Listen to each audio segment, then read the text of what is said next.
My name is Harmony, and I just turned 32 last month. After years of saving every penny from my software engineering job, I finally bought my dream house. I spent weeks renovating it, making it perfect for the housewarming party where I hoped my family would finally acknowledge my success. I sent beautiful invitations 3 weeks in advance. But as the party time came and went, my living room remained empty. No one showed up. And then, scrolling through Instagram, I discovered the devastating truth. Before we dive into what happened next, let me know where you're watching from in the comments. Hit that subscribe button and stay with me as I share how I learned who my real family island. Growing up in Seattle, our modest 2-bedroom home always felt smaller than it was. Not because of its actual size, but because of the outsized presence of my younger brother Tyler. From the moment he was born when I was 3 years old, the spotlight in our family shifted dramatically. My parents, Diana and Robert, were decent people, with a blind spot the size of Washington State when it came to their children. Tyler could do no wrong, while I struggled to have my achievements acknowledged. When I brought home straight, as my report card would be taped to the refrigerator for a day, when Tyler managed to pull a B-, my parents threw a celebration dinner and bought him a new video game. "Your brother just needs more encouragement," my mother would say whenever I questioned the disparity. "You were always so independent, Harmony." Independent wasn't what I was aiming for at age 10. I wanted what every child wants: parental approval. But in our household, that resource was allocated primarily to Tyler. In high school, I threw myself into academics and extracurriculars. I became captain of the debate team, editor of the school newspaper, and graduated as valedictorian. My speech at graduation received a standing ovation from everyone except my family. My father checked his watch continuously, while my mother recorded Tyler playing a game on his phone. Later, she apologized that they didn't get good footage of my speech because the lighting was bad. College followed the same pattern. I worked multiple jobs to put myself through school, eventually earning a scholarship that covered my junior and senior years. Meanwhile, my parents paid for Tyler's entire education, despite his mediocre grades and tendency to switch majors every semester. "Your brother is finding himself," my mother explained, when I questioned why he was on his 4th major in 3 years. "Not everyone knows exactly what they want, like you do, Harmony." After graduating with honors in computer science, I landed a job at a prominent tech company in Seattle. The starting salary was more than either of my parents had ever made, but when I shared the news, my mother's response was, "That's nice, honey. Did you hear Tyler is thinking about going back to school for psychology?" Over the years, I built a successful career despite the constant sting of familial indifference. I rose through the ranks, earned multiple promotions, and established myself as a respected senior software engineer, all while maintaining a small studio apartment to save money for my ultimate goal: owning my own home. Throughout these challenging years, one person remained consistently in my corner: my best friend Jasmine. We met during freshman orientation at college and bonded over our shared love of coding and science fiction. Unlike my family, Jasmine celebrated every one of my achievements, no matter how small. "Your family doesn't define your worth," she would remind me during our regular coffee dates. "They're missing out on knowing how amazing you are." While I nodded in agreement, part of me still yearned for that parental validation. Deep down, I believed that if I achieved enough, became successful enough, my family would finally see me. 3 months ago, that opportunity seemed to arrive. After years of exceptional performance reviews, I received a substantial promotion to lead software architect. The salary increase finally put my dream of homeownership within reach. When I called my parents to share the news, my father answered. "That sounds great, honey," he said distractedly. "Can I call you back?" Tyler just got a job at the coffee shop down the street and we're taking him out to celebrate. A coffee shop job. They were celebrating a coffee shop job for my 29-year-old brother, who had never held steady employment, while my promotion to a leadership position warranted a distracted sounds great. That night I made a decision. I would buy a house, not just any house, but my dream house. And when my family saw what I had accomplished, they would finally understand. They would finally recognize my success. "Are you sure you're doing this for the right reasons?" Jasmine asked when I shared my plan. "Buying a house is a huge commitment. It should be for you, not to impress your family." "It is for me," I insisted, even as I mentally pictured my mother's impressed expression when she walked through the front door. But it wouldn't hurt if they finally acknowledged that I've done well for myself. Little did I know that my dream of family validation would soon collide with the harsh reality of lifelong patterns too ingrained to break with something as simple as a beautiful home. My house hunting journey began on a rainy Saturday in January. Armed with a pre-approval letter and a detailed list of must-haves, I met with my realtor, a no-nonsense woman named Gloria, who specialized in Seattle's competitive housing market. "The market is tough right now," Gloria warned, as we sat in her office. "Inventory is low and good properties move fast. You need to know exactly what you want and be prepared to act quickly." I nodded confidently. I had been preparing for this moment for years. I wanted a craftsman-style home, with character, at least 3 bedrooms, a home office, and a backyard where I could plant a garden. Location was crucial, too. I wanted to be in one of Seattle's established neighborhoods with good walkability. The first month was disheartening. We viewed 27 houses, and none felt right. Some were perfect on paper, but lacked the warm feeling I was searching for. Others had the character I craved, but needed more work than my budget allowed. 5 times I submitted offers only to be outbid by cash buyers or investors.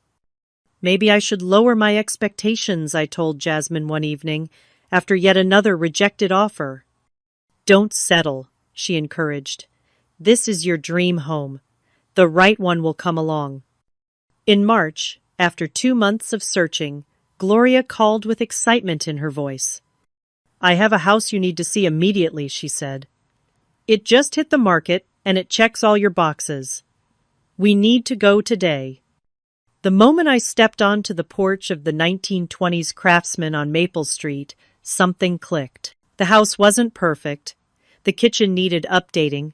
The hardwood floors were scratched and the backyard was overgrown. But beneath the wear and tear, I could see the bones of my dream home. Inside, sunlight streamed through original stained glass windows, casting colorful patterns across the living room. The built-in bookshelves flanking the fireplace seemed to be waiting for my collection of novels and technical manuals. The stairs creaked slightly as we ascended to the second floor, where 3 bedrooms and a small office space awaited. "The owners are motivated sellers," Gloria explained. "They inherited the property from their grandmother and want a quick sale." That night I submitted an offer slightly above asking price, with a personal letter explaining why I loved the house. 2 anxious days later, Gloria called with the news my offer had been accepted. The next 60 days became a blur of inspections, paperwork, and planning. The home inspection revealed issues with the electrical system and roof that needed immediate attention.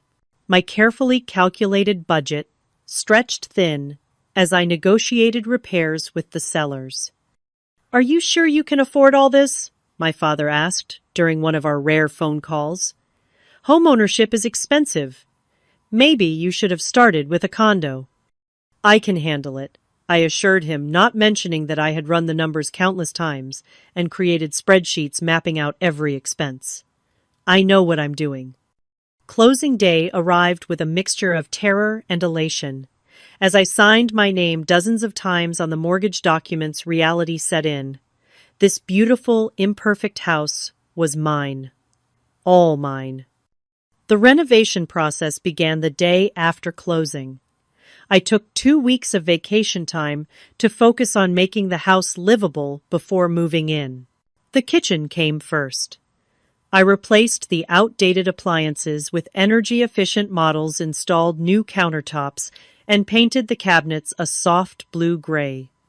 Each night, exhausted from painting, cleaning, and coordinating contractors, I would sit on the porch with a glass of wine and imagine my future in this house. I pictured holiday gatherings in the dining room, lazy Sunday mornings, reading by the fireplace, and summer evenings tending to the garden I planned to create in the backyard. Most of all, I imagined my family's reaction when they saw what I had accomplished.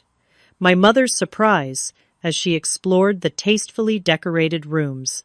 My father's grudging approval of the solid investment I had made. Even Tyler's envy at what his big sister had achieved. Financial sacrifices mounted as the renovation continued. I depleted most of my savings, cut back on everything non-essential, and picked up freelance coding projects on weekends to cover unexpected expenses. When the original hardwood floors cost 3 times more to restore than I had budgeted, I ate ramen for 2 weeks straight to make up the difference. "You're going to burn yourself out," Jasmine warned during one of her weekend visits to help with painting. "This house is becoming an obsession." "It's worth it," I insisted, stepping back to admire the freshly painted living room walls. "It's not just a house, it's proof that I made it despite everything." By the end of April, the major renovations were complete. I moved in during a rare sunny weekend with Jasmine and a few colleagues helping to carry furniture and unpack boxes. As the moving truck pulled away and my friends departed, I stood alone in my living room, surrounded by half-unpacked boxes and the gentle creaking of my new home settling around me. That night, I sat on my porch swing and made a decision. It was time to share my achievement with my family. I would host a housewarming party, not just any party, but the perfect gathering that would showcase my beautiful home and my success. The next day, I designed personalized invitations for each family member. For my parents, I included old photos of houses they had admired in magazines, with a note saying, "Remember how you always loved Craftsman homes. Now I have one, and I can't wait to show you." For Tyler, I wrote, "Excited to have you see my new place. The guest room has your name on it whenever you visit."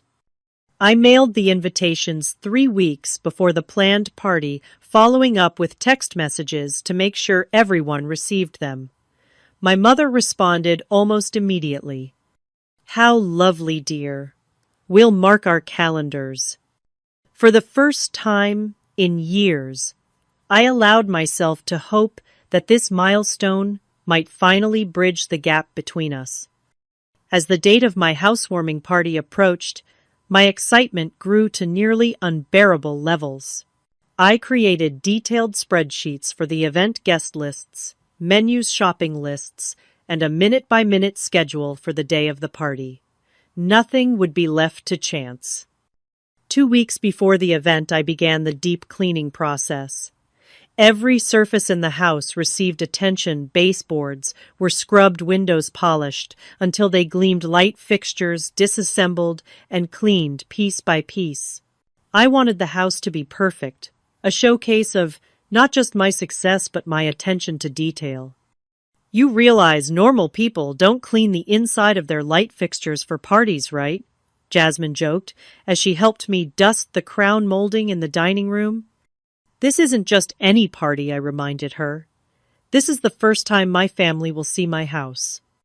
The menu planning consumed my evenings. I researched each family member's favorite foods, determined to create a spread that would impress even my mother, who prided herself on her cooking.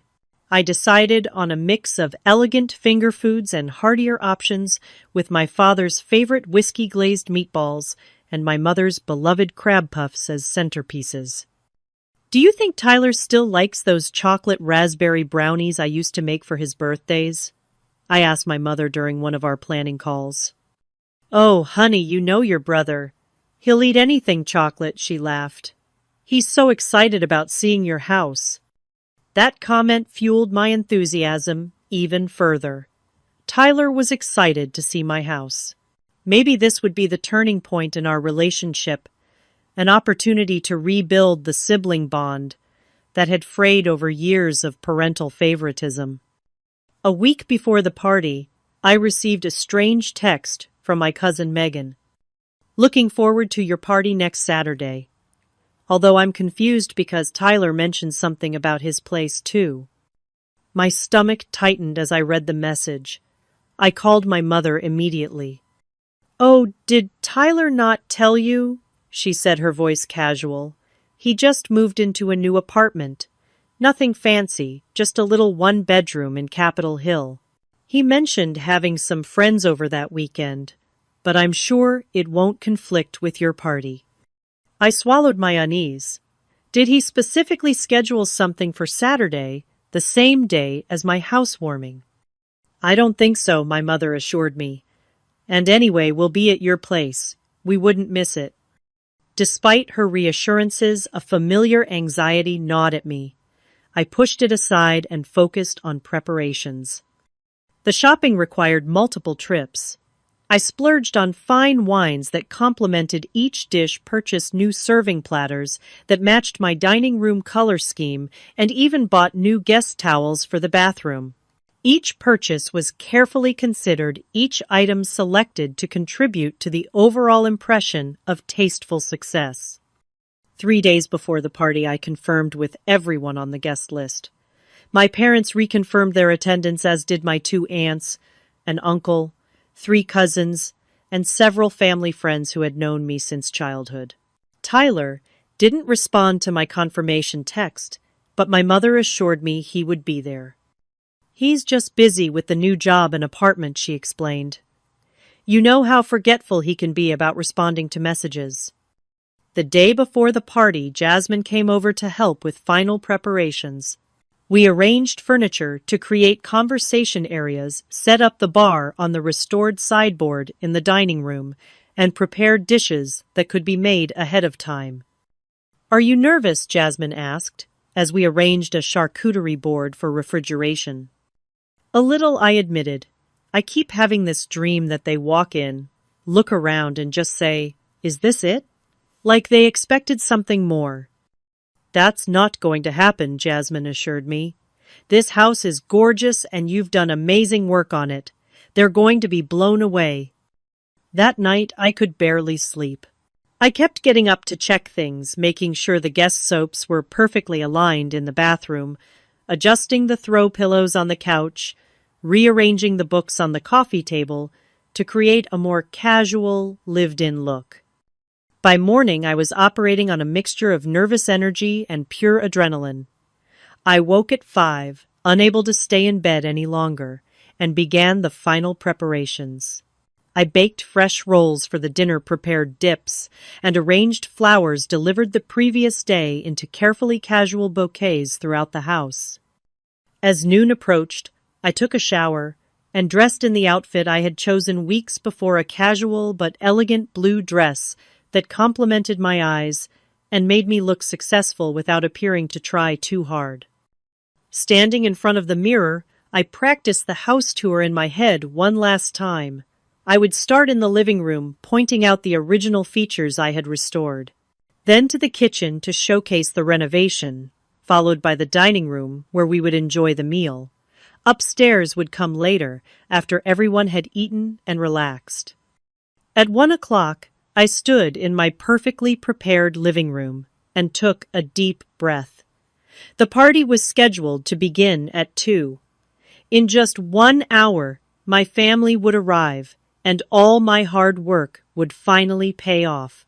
They would see what I had accomplished, and for once, just this once, I would be the center of attention. The successful daughter, the homeowner, the one who made it. If only I had known that at that very moment, My family was gathering somewhere else entirely. At exactly 2 o'clock, I positioned myself in the living room with a perfect view of the front walk through the bay window. The food was arranged artfully on the dining room table. Music played softly through the speakers I had installed throughout the house, and a bottle of champagne chilled in an ice bucket, ready to be opened when everyone arrived. By 2:15, no one had arrived. I checked my phone, expecting to see messages about traffic or parking difficulties, but there were none. I sent a casual text to my mother. "Everything's ready. Are you on your way?" 3 dots appeared, disappeared, then appeared again. Finally, her response came through. "Running a bit behind. Start without us." I frowned at the message. Start without them. They were the guests of honor, the whole point of the party. Still delays happened. I busied myself rearranging the cheese platter and checking the temperature of the hot dishes, keeping warm in the oven. By 2:45, my stomach had tied itself into knots. I called my mother, but the call went straight to voicemail. I tried my father with the same result. I sent another text.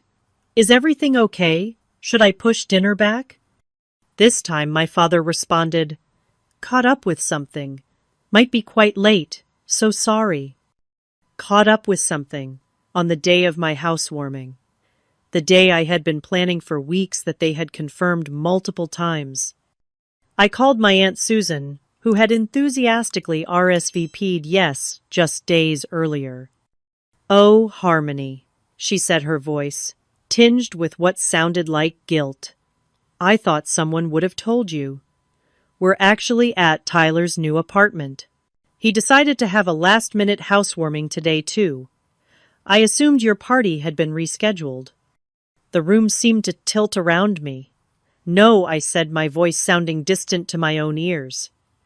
"My party was not rescheduled. It's happening right now. The party you RSVP'd to." "I'm so sorry, sweetie," Aunt Susan said. "There seems to have been a miscommunication. Tyler said everyone was coming to his place instead, and your mother confirmed it, so we just assumed." I ended the call before she could finish. With shaking hands, I texted Jasmine, "No one is coming. They're all at Tyler's." Jasmine responded immediately, "What, I'm coming over right now." I sank onto my perfectly positioned sofa and stared at the elaborate spread of food that would now go uneaten, the champagne that would remain uncorked, the house that would remain unshown. All my planning, all my hope that this achievement would finally make my family see me wasted. By the time Jasmine arrived, 30 minutes later, I had moved from shock to numbness. She found me sitting in the same spot, still staring at the untouched food. "What happened?" she demanded, sitting beside me and taking my cold hands in hers. "They all went to Tyler's instead," I said flatly. "He scheduled a housewarming for his new apartment on the same day as mine, and everyone chose to go there." "That can't be right," Jasmine said. "There must be some misunderstanding. Did you call your mom?" "She's not answering. Neither is my dad." I pulled out my phone and opened Instagram, a sudden suspicion forming. Let's see if there's anything posted. There it was. My cousin Megan had posted a story just 20 minutes earlier. The location tag read Tyler's new place. The video panned across a crowded apartment where my entire family mingled, drinks in hand. My mother stood in the center, her arm around Tyler, beaming with pride. My father was visible in the background, chatting animatedly with my uncle. As Jasmine and I watched in stunned silence, more stories appeared. My aunt posting a picture of Tyler giving a toast. My father's friend Richard checking in at the location with the caption, "Celebrating the next generation of homeowners." My mother posting a photo of Tyler's kitchen with the caption, "So proud of my boy's first apartment." Number milestone. Achieved number proud mom. The images kept coming, each one a fresh wound. Everyone I had invited, family, extended family, family friends, they were all there, at Tyler's apartment, on the day of my housewarming. The housewarming they had RSVP'd to and confirmed multiple times. This was deliberate, I whispered the realization, dawning with sickening clarity. Tyler scheduled this on purpose, and they all chose him, again. Jasmine's face flushed with anger. This is beyond cruel. It's calculated. Did they think you wouldn't find out? That you'd just sit here alone and never know? I couldn't answer. The pain was too raw, too overwhelming. All those weeks of planning, all those years of hoping that my achievements would finally make me visible to my own family, all of it crumbled around me, like the house of cards it had always been. "We should eat something," Jasmine said, finally breaking the heavy silence. "You've prepared all this beautiful food. We shouldn't let it go to waste." I nodded mechanically, allowing her to lead me to the dining room. We filled plates with food I could no longer taste. Jasmine opened the champagne, pouring generous glasses for us both. "To your beautiful home," she said, raising her glass. "Their loss, not yours." I tried to smile, to match her attempt at salvaging the day, but my face felt frozen. We ate in silence, the carefully curated playlist, creating an eerie soundtrack to my humiliation. As evening fell, I turned on the lights I had strategically placed to showcase the home's best features. The warm glow that I had imagined would impress my family now seemed to highlight the emptiness of the rooms, the absence of the validation I had so desperately sought. That's when my phone vibrated with a new message. My mother's name appeared on the screen, and the message sent ice through my veins. "We need to talk. Now." My hands trembled as I stared at my mother's message. After hours of silence, after missing my party to attend Tyler's now, she wanted to talk. "Are you going to respond?" Jasmine asked, peering over my shoulder at the phone. "I don't know what to say," I admitted. Part of me wants to ignore her, but another part needs to understand how they could do this. Jasmine's expression hardened. "Let me tell you what happened. Your brother deliberately scheduled his housewarming on the same day as yours. Your family chose to go to his instead of yours. There's nothing to understand beyond that." Deep down, I knew she was right, but years of seeking approval made it impossible to simply walk away without an explanation. I typed a response. "I'm at home. You know where my housewarming party was supposed to be." My mother didn't respond immediately. Instead, my phone began buzzing with notifications as more social media posts appeared from Tyler's event. Unable to stop myself, I opened each one, subjecting myself to fresh waves of pain with every image. There was a photo of my mother cutting a cake decorated with the words, "Congratulations on your new home." A cake that looked remarkably similar to the one sitting untouched in my refrigerator. Another post showed Tyler giving a tour of his apartment, a basic, one-bedroom rental with standard appliances and beige walls. Nothing like the lovingly restored craftsman I had poured my heart and savings into. Yet the captions overflowed with praise. "Such a great place, so impressive, what an achievement." Then came the post that broke me. My father, who rarely used social media, had shared a photo of himself, my mother, and Tyler standing in the apartment's small living room. The caption read, "Couldn't be prouder of my son today. Taking this big step toward independence, proud dad." In all my years of achievements, honor roll, scholarships, promotions, leadership positions, my father had never once publicly declared himself proud of me. "I need to see the rest," I whispered more to myself than to Jasmine. I navigated to Tyler's profile and began scrolling through the photos and videos from the day. There he was, looking smug as he accepted congratulations.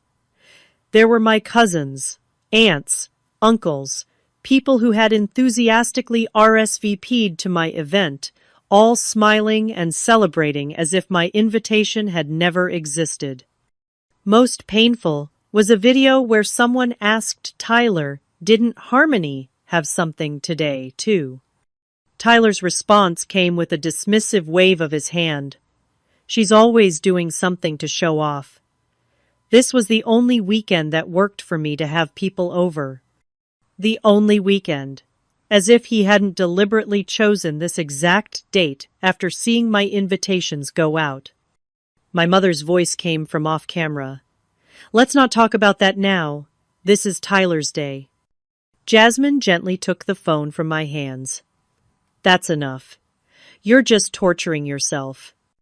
The tears I had been holding back finally broke free. Not delicate, dignified tears, but ugly, body-shaking sobs that tore from deep within me. Years of disappointment of being overlooked and undervalued crashed over me in waves. "Why?" I gasped between sobs.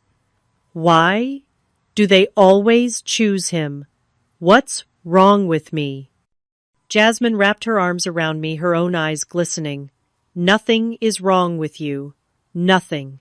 This is about them, not you." As my sobs gradually subsided, my phone buzzed again with another message from my mother. "I'm coming over. Be there in 20 minutes. "You don't have to see her," Jasmine said firmly. "Not tonight. Not when you're this vulnerable." I wiped my eyes, a strange calm settling over me. "No, I think I do. I think it's time I heard whatever excuse they've concocted." "Then I'm staying," Jasmine declared. I shook my head. "I appreciate that, but this is something I need to do alone. I've been avoiding this confrontation my entire life. Maybe it's time I stopped hiding from the truth about my family." Reluctantly, Jasmine agreed to leave, but not before extracting a promise that I would call her the moment my mother left, regardless of the hour. After Jasmine's departure, I moved mechanically through the house, clearing away the remnants of the party that never happened. I boxed up untouched food, corked the open wine bottles, and dimmed the carefully positioned lights. By the time the doorbell rang at 11:30, my beautiful home had been returned to its everyday state, as if the housewarming had never been planned at all. Taking a deep breath, I opened the door to find my mother standing on my porch. Her expression was a mixture of defiance and rehearsed concern. "Harmony," she said, as if we had planned this late-night visit, "your house is certainly impressive." The carefully chosen word hung between us. Not beautiful, not lovely, impressive. As if my home were an opponent to be warily respected rather than achievement to be celebrated. I stepped back silently, allowing her to enter. She moved into my living room, her eyes darting around, cataloging details. I could almost see her mental calculations of cost and value. "Well," she said finally, "you certainly didn't hold back, did you? This must have cost a fortune." "Why are you here, Mom?" I asked, too emotionally drained for small talk. She sank onto my sofa, arranging her face into an expression of maternal concern.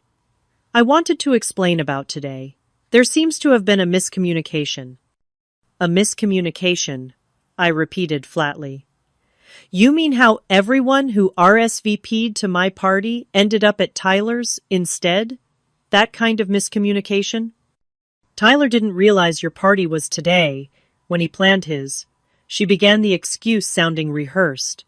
"And once people had committed to his event, it would have been rude to cancel." "Rude," I echoed. "Unlike committing to my event and then not showing up without so much as a phone call, that kind of rude." My mother's facade of concern slipped, revealing a flash of irritation. "Don't take that tone with me, Harmony. We're trying to support both our children." "Both," I laughed, the sound harsh even to my own ears. "When have you ever supported me equally? Name one time, Mom. One single time when Tyler wasn't the priority." "That's not fair," she protested. You've always been so capable, so independent. Tyler needs more support." "He's 29 years old," I exclaimed. "When does he stop needing more support than me? When do I get to matter too?" My mother's expression hardened. "Is that what this house is about? Making yourself matter? Because it feels like showing off harmony. It feels like you're trying to make the rest of us feel bad about where we live." The accusation struck me speechless. My house, my dream, my achievement, my safe space, reduced to a competitive ploy in her eyes. "Your father and I live in the same house we've had for 30 years, she continued. "Tyler's just getting started in a modest apartment, and here you are in this showcase, rubbing your success in everyone's faces." "I bought this house for me," I said quietly. "Because I love it, because I worked hard for it, not to make anyone feel bad." "Well, that's not how Tyler sees it. He thinks you deliberately bought this place right when he was finally getting his own apartment to overshadow his achievement." I stared at her, unable to process the twisted logic. "I've been saving for this house for years. I had no idea Tyler was even looking for an apartment until you mentioned it last week." "That's not the point," my mother said dismissively. "The point is, your brother feels undermined, and instead of supporting him, you're making everything about you and your house." In that moment, something shifted inside me. A lifetime of seeking approval from people determined not to give it suddenly seemed like the most pointless endeavor imaginable. "Get out," I said quietly. "Excuse me," my mother's eyes widened. "Get out of my house," I repeated, my voice steady, despite the storm of emotions inside me. "I didn't buy this house to impress you or to compete with Tyler. I bought it because I love it, and I earned it. And I don't need to justify that to anyone, especially not to people who couldn't even bother to show up when they promised they would." My mother rose from the sofa, her face flushed with anger. "If that's how you want to be, fine, but don't expect us to coddle your tantrum. When you're ready to apologize for your attitude and show some support for your brother's milestone, we'll be waiting." She walked to the door, pausing with her hand on the knob. "And Harmony, maybe think about why you're really so upset. Is it because we missed your party? Or because for once, just once, the attention was on Tyler instead of you?" The door closed behind her before I could respond, before I could point out the absurdity of her accusation. For once. When had the attention ever been on me? I stood in my empty living room, surrounded by the house I had worked so hard for, feeling more alone than I ever had in my life. But beneath the pain and rejection, something else stirred, a sense of clarity, of seeing my family's dynamics, without illusion, for perhaps the first time. My phone pinged with a final text from my mother. "When you're ready to be part of this family again, you know where to find us." Part of this family. As if that had ever truly been an option on equal terms. I sank onto my sofa, emotionally exhausted but strangely calm. Perhaps this devastating day had given me something valuable, after all, the freedom to stop chasing approval I would never receive. The house felt different the next morning.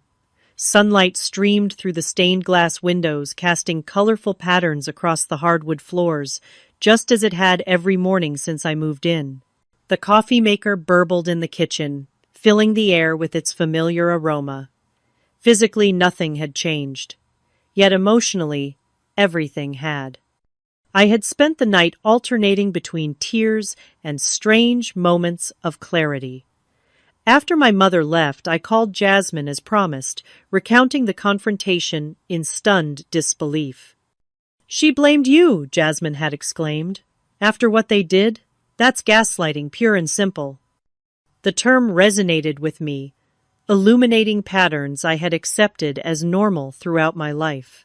How many times had my legitimate feelings been dismissed as overreactions? How often had reasonable expectations been reframed as demanding or selfish? As I sipped my morning coffee on the porch swing, My phone began buzzing with text messages. My father sending a message clearly dictated by my mother. We're disappointed in how you spoke to your mother last night. Family supports each other. Tyler needs our encouragement right now. My Aunt Susan. Hope you're feeling better today, honey. Family gatherings can get complicated. Let's have lunch soon and catch up. My cousin Megan. So sorry about the confusion yesterday. Your house looks amazing from the photos online. Can I still come see it sometime? The photos online. I frowned opening my real estate app to find that, yes, the listing photos were still visible. My cousin hadn't even bothered to ask me for pictures of my renovated home. She had looked up the original listing photos from months ago. The messages continued throughout the morning, each one carefully avoiding any direct acknowledgement of what had actually happened. No one apologized for missing my party. No one mentioned Tyler's deliberate scheduling conflict. Everyone seemed determined to maintain the fiction that it had all been an unfortunate miscommunication rather than a calculated exclusion. Around noon, my doorbell rang. I opened it to find my father standing awkwardly on the porch, hands shoved in his pockets. "Your mother doesn't know I'm here," he said, by way of greeting. "Can I come in?" I stepped aside silently, allowing him to enter. Unlike my mother, who had immediately begun evaluating and judging, my father seemed genuinely interested in the house. He ran his hand appreciatively along the restored banister, nodded at the original built-ins, and smiled at the kitchen renovation. "You did good, Harmony," he said finally. "Really good. This place suits you." The simple acknowledgement I had craved for so long nearly brought fresh tears to my eyes. But it was too little too late.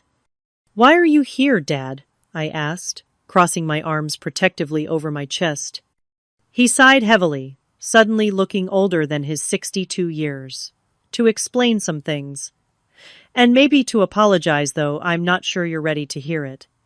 "Try me," I said, gesturing toward the kitchen table. We sat across from each other, the polished wood surface between us, like a neutral zone in contested territory. "Your mother isn't entirely wrong about Tyler," he began carefully. "He has struggled in ways you haven't." "Because you and Mom never made him struggle," I countered. "You cleared every obstacle from his path, while I had to navigate my own." My father winced. "That's more accurate than I'd like to admit. We did Tyler no favors by coddling him. But that's not what I came to talk about." He took a deep breath. "Tyler knew exactly what he was doing when he scheduled his housewarming yesterday. He saw your invitations when he was at our house. He deliberately chose the same day. Though I had suspected as much, hearing the confirmation still stung. And you let him." "We did," my father acknowledged, unable to meet my eyes. "Your mother thought it would be fine that people could attend both events. But Tyler made it clear to everyone that they needed to choose. That if people went to your party first, or split their time, he would see it as a betrayal." "And nobody thought to mention this to me?" I asked incredulously. "Nobody thought I deserved to know that my own brother was sabotaging my housewarming. Your mother thought it would create unnecessary drama. She still believes you two can work things out if we just keep the peace." I laughed bitterly. Keep the peace by letting Tyler walk all over me. That's been the family policy my entire life. "Not your entire life," my father protested weakly. "There were times—" "Name one," I challenged. "One time when my needs or feelings were prioritized over Tyler's." He fell silent, unable to produce a single example. "That's what I thought," I said quietly. "There's more," my father continued after a moment. "Something your mother didn't tell you last night. Tyler has been resentful of your success for years. Your promotion, this house, he sees it all as a personal attack." A personal attack, I repeated, stunned. How is my success an attack on him? He feels inadequate by comparison. Every achievement of yours highlights what he hasn't accomplished. My father ran a hand through his thinning hair. Your mother and I. We've enabled this perspective. We've spent so many years trying to boost his confidence that we've reinforced the idea that your success somehow diminishes his worth. That's twisted, I whispered. It is, my father agreed, surprising me. And last night, after your mother came home from your place, I finally said so. We had quite an argument about it. You argued with Mom about this. In 35 years of marriage, I had rarely seen my parents disagree about anything, especially matters concerning Tyler. I did. I told her we've been unfair to you your entire life, that what happened yesterday was cruel and deliberate, not a miscommunication, that we've created this situation by treating you both so differently. He looked up, meeting my eyes directly. I told her I was ashamed of how we've behaved as parents. I sat in stunned silence, unable to process this unexpected alliance. Your mother didn't take it well, he continued. She's convinced that you've always been stronger, more capable, less needy. That Tyler deserves the extra attention and support because life is harder for him.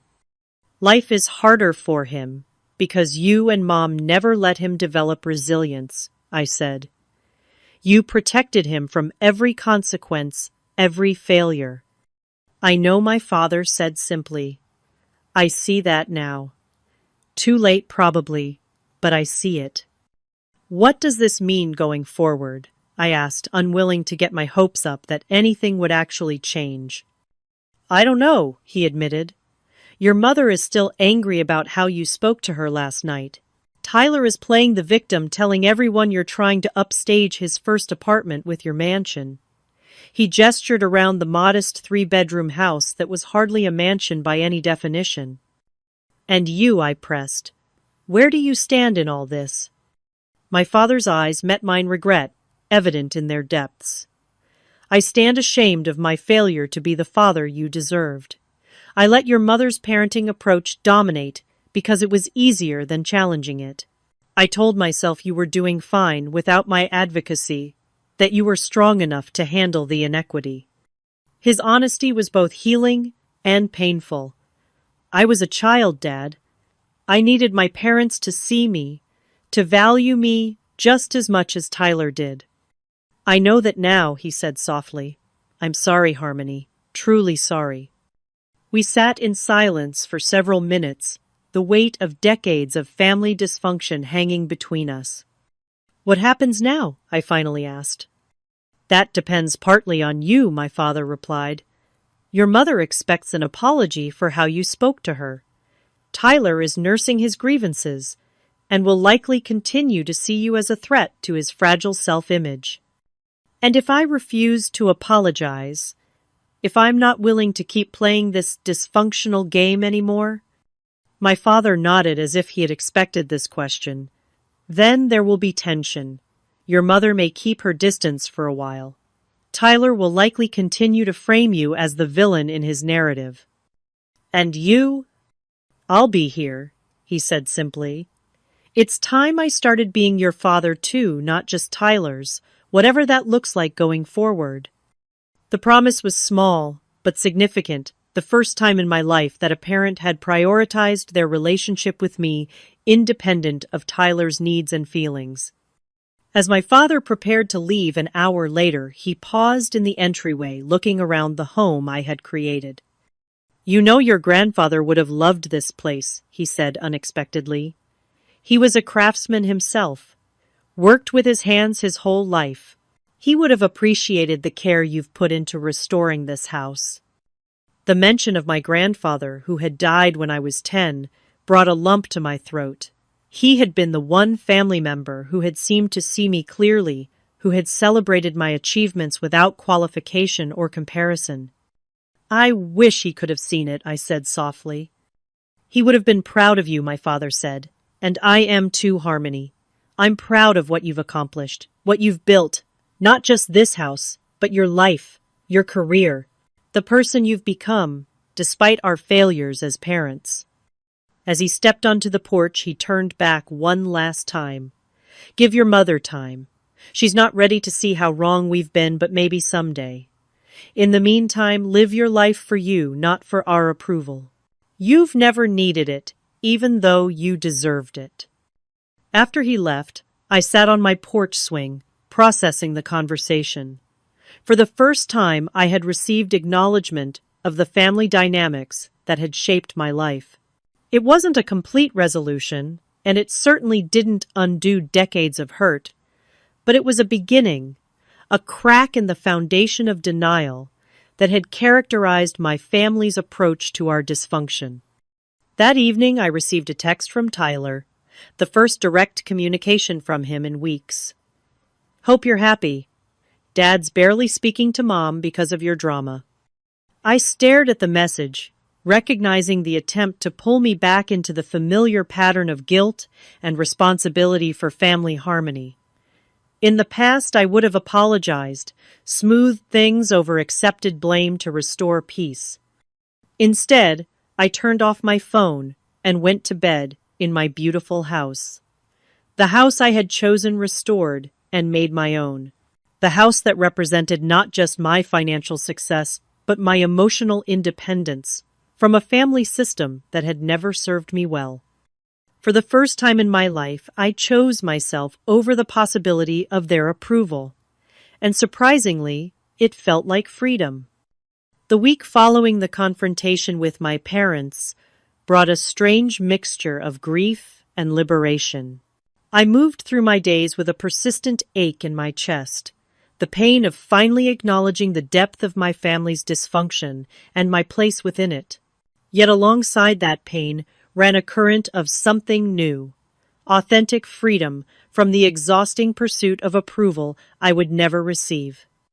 3 days after my father's visit, I called a therapist whose name Jasmine had given me months earlier.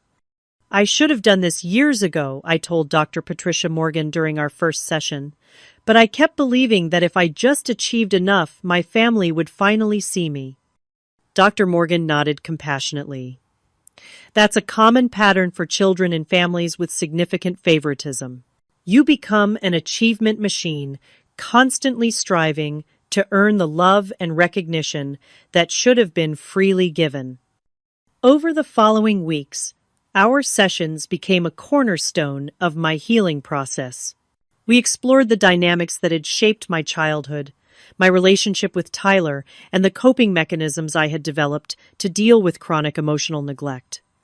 What you're describing is a form of family scapegoating, Dr. Morgan explained, during one particularly illuminating session. Your brother was established as the golden child who could do no wrong, while you became the family member who was expected to accommodate, achieve independently, and never need support. But why, I asked the question that had haunted me my entire life. Why him and not me? Often it has nothing to do with the children themselves, she explained.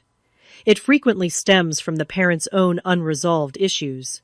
Your mother may see something in Tyler that reminds her of herself, or represents something she values or fears losing. Similarly, she may see something in you that triggers insecurity or even envy. This perspective helped me begin to depersonalize the rejection I had experienced.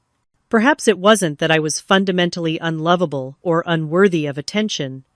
Rather, I had been cast in a role that said more about my parents' psychological needs than about my inherent value. As May turned to June, I immersed myself in making my house truly mine. I planted the garden I had dreamed of, turning the overgrown backyard into a tranquil space with native plants, a small vegetable patch, and a cozy seating area. Each weekend, I tackled a new project, building bookshelves for my growing collection, refinishing a vintage desk for my home office, learning basic plumbing to fix a persistent leak in the upstairs bathroom. You're nesting, Jasmine observed one Saturday, as she helped me hang curtains in the guest bedroom, creating your sanctuary. Is that weird? I asked, stepping back to assess our work, focusing so much on my house. Not at all, she assured me. You're literally building the life you want on your terms. It's beautiful to watch. 3 weeks after the failed housewarming, I decided to reclaim the event for myself. I sent invitations to my chosen family, friends, colleagues, and neighbors who had shown me genuine support and care.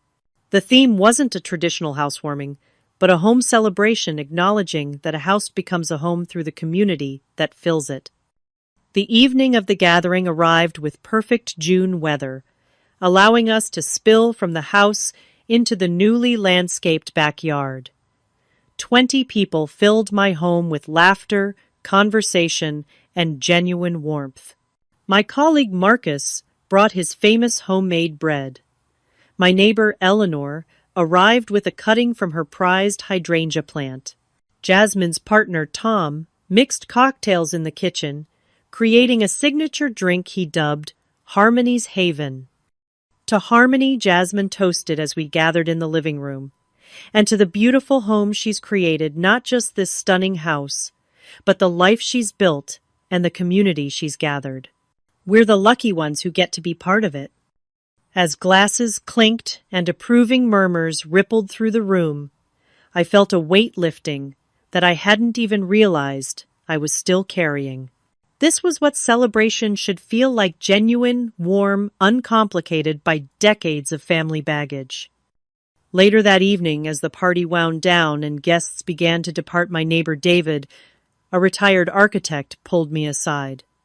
"I hope this isn't overstepping," he said, "but I wanted you to know that I've been watching the work you've done on this house. The care you've taken with the restoration, the thoughtful updates that respect the original character. It's exceptional. This house is lucky to have found you." His words brought unexpected tears to my eyes. "Thank you," I managed. "That means a lot, especially from someone who understands craftsmanship."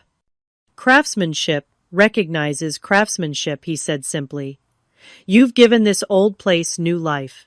That's something special." As July approached, I continued my therapy sessions while gradually establishing new boundaries with my family. My mother had remained distant, sending occasional text messages that carefully avoided any meaningful accountability. Tyler continued his pattern of passive-aggressive comments, particularly on social media, where he could maintain the narrative of being the victim of his show-off sister. My father, true to his word, made efforts to connect independently of my mother and brother. He visited twice more each time, showing genuine interest in my house projects and my life. During his third visit, he brought a small wooden box. "This was your grandfather's," he explained, placing it in my hands. "His watch case. I found it when cleaning out the attic and thought you might like to have it." The simple cedar box, worn smooth by decades of handling, represented a tangible connection to the one family member who had seen me clearly. I placed it on my bedside table, a daily reminder that being truly seen by those who matter is more important than seeking validation from those unwilling to provide it. In early August, nearly 3 months after the housewarming disaster, I received an unexpected call from my mother. Our communication had been limited to terse text messages, with her maintaining that I owed her an apology and me unwilling to accept blame for a situation I hadn't created. "I drove by your house yesterday," she said, without preamble, when I answered. "The garden looks nice." "Thank you," I replied, uncertain where this conversation was heading. A long pause followed before she continued. "Your father thinks I've been unfair to you, that we've both been unfair for a long time." I remained silent, unwilling to make this conversation easier for her. "I'm not good at this, Harmony," she admitted, a rare moment of vulnerability in her voice. "I've always found it easier to connect with Tyler. His needs were always so obvious, so loud. You were so self-sufficient that I told myself you didn't need me as much." I did need you, Mom, I said quietly. I just learned not to show it because it never made a difference. Another lengthy silence followed. I'm beginning to understand that, she finally said. I'm not promising overnight change. I've been this way for 60 years. But I am trying to see things differently. It wasn't an apology, not really, but it was perhaps the most honest conversation we had ever had about our relationship. Would you be open to me visiting sometime, she asked tentatively, to see your house properly? Just me, not Tyler or your father. The request surprised me. I'd be open to that, I said cautiously, but I need you to understand that I'm not going to pretend everything is fine between us. We have a lot of history to work through. I know, she acknowledged. Maybe seeing the life you've built for yourself will help me understand you better. We scheduled a visit for the following weekend, and I spent the intervening days in a mixture of hope and apprehension. I didn't expect a miraculous transformation in our relationship, but perhaps this was a small step towards something healthier. When the day arrived, I was surprised to find myself nervous. I had hosted colleagues, friends, and neighbors without a second thought, but the prospect of my mother's visit left my stomach in knots. Would she find things to criticize? Would she make comparisons to Tyler's apartment? Would she truly see my home, and by extension me, for the first time? She arrived promptly at 11, dressed more casually than her usual carefully coordinated outfits. As I welcomed her inside, I noticed her really looking at the house for the first time, taking in details she had overlooked or dismissed during her brief visit the night of the confrontation. You've done amazing work here, she said, as I showed her the kitchen renovation. Your father mentioned you did some of this yourself. The demolition and painting, I confirmed. I had professionals handle the electrical and plumbing. You always were good with your hands, she observed. Remember those detailed models you used to build? The dollhouse you made from scratch when you were 12? The fact that she remembered this childhood interest surprised me. I had assumed my hobbies and passions had registered as little more than background noise in a household focused on Tyler's needs.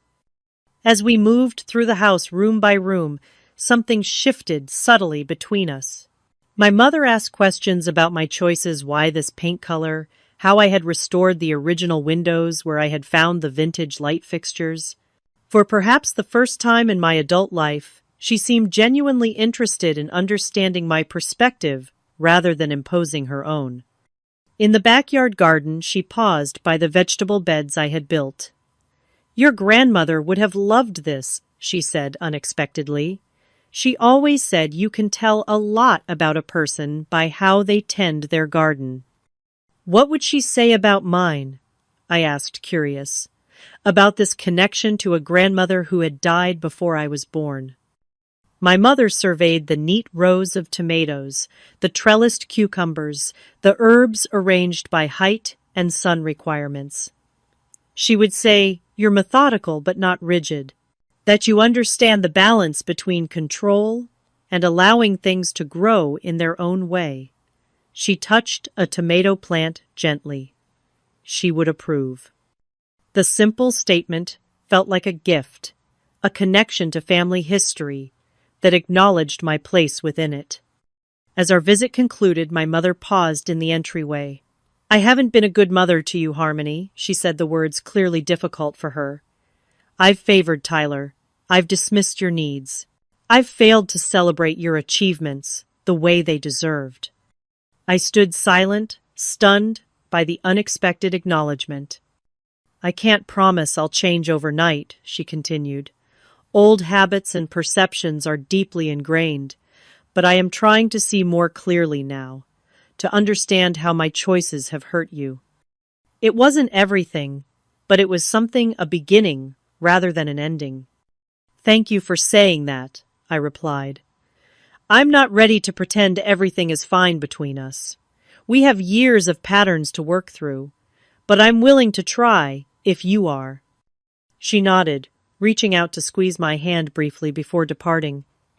It was a small gesture, but in a family where physical affection had rarely been directed my way, it felt significant. That evening, sitting on my porch swing and watching the sunset paint my garden in golden light, I reflected on the journey of the past 4 months. From the devastation of the empty housewarming to the beginning of healing and authentic connection, I had traversed a landscape of pain, revelation, and ultimately growth. My house had become more than just a physical structure or a symbol of achievement. It had become the container for my healing, the space where I had learned to value myself independently of family validation. Within these walls, I had begun to dismantle lifelong patterns of seeking approval and build new patterns of self-worth and authentic connection. The path forward with my family remained uncertain. My mother's visit represented a potential turning point, but decades of dysfunction couldn't be resolved in a single conversation. Tyler remained entrenched in his narrative of victimhood. My father was trying in his way to make amends for years of emotional absence. Yet regardless of how those relationships evolved, I had found a fundamental truth: my value wasn't determined by their ability to see it. My home, my achievements, my capacity for connection and growth, these belonged to me not as bargaining chips for family approval, but as expressions of who I was and who I was becoming. As darkness fell and stars appeared above my little piece of the world, I felt a profound sense of peace. The house I had bought, restored, and made my own had become more than a dream fulfilled. It had become the foundation for a new chapter, one written on my terms, filled with people who genuinely saw and valued me, and built on the understanding that true home isn't just where you live, but how you live. Have you ever had to set boundaries with family members who couldn't see your worth? Share your experience in the comments below. Your story might help someone else feeling invisible in their own family. And if you found something valuable in my journey, please like this video, subscribe to the channel for more stories of healing and growth, and share with someone who might need to hear that they're not alone. Thank you for being part of my chosen family here. Remember, sometimes the most courageous thing we can do is create a home within ourselves where we are truly seen and valued.